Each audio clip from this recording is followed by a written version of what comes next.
Ready to give your Shopify store a stunning visual overhaul with a brand new theme? Let's dive into the super simple process of uploading a theme via a zip file, transforming your online shop's look in just a few clicks. First, log into your Shopify admin panel on the left-hand side menu, locate and click on Online Store. From the drop-down menu, select Themes. This is where all your current and available themes live. Now, scroll down to the bottom of this page and find the Add Theme button. Click on it.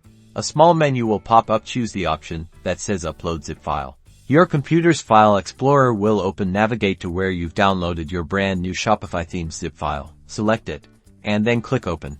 Shopify will now start uploading your theme. You'll see a progress bar indicating the upload status. Once the upload is complete, your new theme will appear in the Themes section under Unpublished Themes. To make this beautiful new design your live store, simply click the Publish button next to its name.